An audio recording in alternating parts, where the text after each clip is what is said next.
back to MacBreak Studio. I'm your host, Mark Spencer, and with me today in the studio is Brian Gary, compressionist extraordinaire and just great man about town. Yeah, I mean, don't pigeonhole me, man.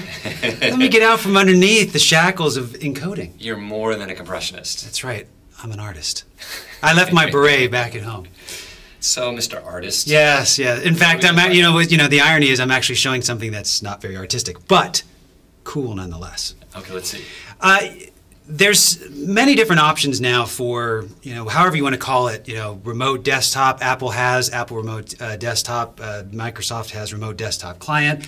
All these are ways to tunnel from one machine back to another machine, either through an internal local area network, a LAN, or through the internet. So to be able to see another screen? Not just see it, but control it. Actually take over the machine.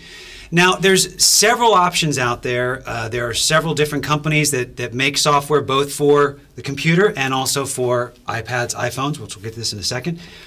The one that I'm going to show today is by a company called LogMeIn. It's both a service and a software, and that's kind of a key distinction. A service and a piece of software. And pieces of software, yes. Okay. Okay. So the first thing is, our goal is to be able to remotely control a machine. So in my case, since we were talking about encoding before, let's say I kick off a render that's going to last 5 hours. Well, I keep going back to the office, or I could do that thing where it sends me an email when it's finished. Done, yeah. But wouldn't it be great to just be able to log in and look at the progress? And see what's going on and not have to go, or for me, just not having to go downstairs. Right. Save me a trip. Exactly. And even though, I'm in a similar situation where, where I live is in the same building as where my office is, that's still, I got to go down the elevator and all that kind of stuff. So yeah, and you're in the middle of watching Jeopardy and exactly. eating your popcorn. Exactly.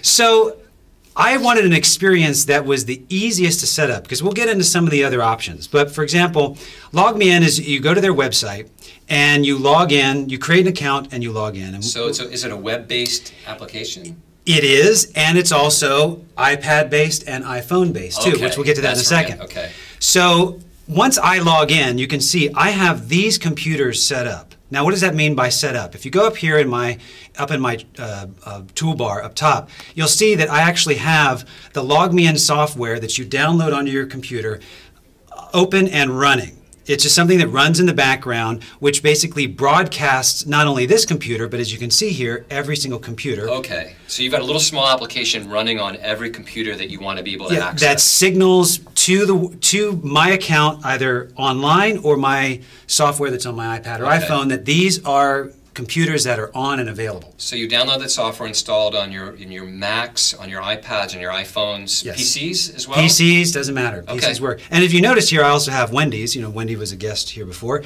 And, I have this on here in case, I need to kind of remotely help her. So a lot of people will use this for tech support too. Because you can have the person download the piece of software on their machine and they connect it to your account and you can access the computer. So for example, I've got my edit suite. So we're here in San Francisco. I want to check the encoding that's going on back in Los Angeles at my suite. I just click on remote control.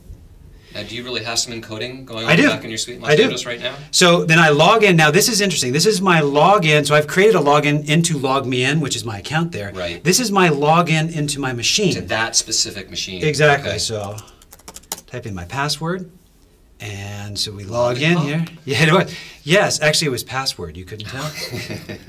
So here you can see this is my edit suite, and what's nice is I've got a 30-inch cinema display connected to that, so it's a very high resolution monitor, and it's fitting that into my MacBook Pro here. So we are looking at your computer screen in LA, even though we're right now in San Francisco. Exactly, and you can see here that it's still running this encoding job. I can my activity monitor, I can see this one's running. If I were to pull up here, if I go in and maybe we launch batch monitor.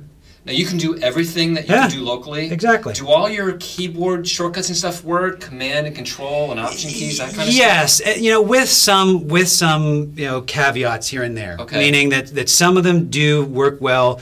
Some of them, you're better off using the menu commands. Okay. The thing that is the hardest, that I will say, on all these, because we'll get into the other ones in a minute, is the whole idea of dragging and dropping. So for example, if I just click on this window, you can see there's this redraw time. Yeah, a little bit of a delay. See that? So if I were to actually try and say drag a series of files onto a droplet or from one folder to another. You might miss. Exactly. Right? Or if we're back in compressor here, if I switch back over to compressor, if I wanted to, say, drag files into the batch window, I find that it's a lot more convenient and it's a lot easier just to do the add file and go through the menus. Right. Or maybe in the Finder copy-paste files rather than dragging. Exactly, because that lag sometimes you might misfire, let go too soon because it's not updating. So a little bit of workaround to deal with the latency, but the fact is you're controlling another Mac or another device that's anywhere. So while we have this, I'm just going to close out of this guy and say yes. I have on my iPad here, log me in. Okay. And I'm going to do two things. One, I'm just going to show you that I can log back into the machine, the edit suite in Los Angeles that I just did. You can see it just gives me a list of the ones that are here. And this looks like I tried something called Mocha VNC similar locally in my home that worked, but it won't. I don't know if it does the tunneling thing. This is actually a secure connection that it's creating. It is. Okay. And see that's what's critical about this is the fact that I've got to actually disconnect from this side here. And this whole idea of creating that tunnel is very important when you're addressing all of these different pieces of software. Because the thing that I like about LogMeIn, and you can see, there we are. There it is, your whole screen. And there it is. That's the edit suite back in Los Angeles. Now, what I can do is just to show you what it looks like on a machine that you're controlling. I'm going to end this session. So I have the screen capture going on here so everyone can see this. I'm going to just log in and control this machine right here. Ah, I see. And you're going to see this little window that's going to pop up to say, hey, Brian Gary is now controlling from And you could do this from an iPhone as well? Yep, from an iPhone. So it's the same piece of software. Your 30-inch display would be on an iPhone? Yep. And that works okay? Yep. Wow. And what's kind of interesting about this is I can do a couple of things. I can actually have the mouse move around. Oh, I see the mouse moving now on your But look machine. at the iPad. What it's doing is it's keeping the mouse in the center, and I'm just moving the windows around. So I can come up here and say go to the history window, tap, that menu, and it brings down the menu. Ah, okay, because that's the tricky thing on the iPad, since you're not really you don't have a mouse controller to move the cursor. Where your finger is not necessarily where that little cursor is. And you can see it says, I've got here, it's being controlled by Brian Gary from Very good. So the last thing I want to talk about is this whole idea of creating the connection.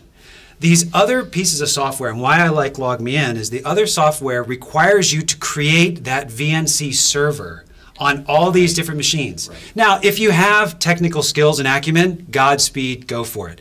But often you just want to be able to do something very quick.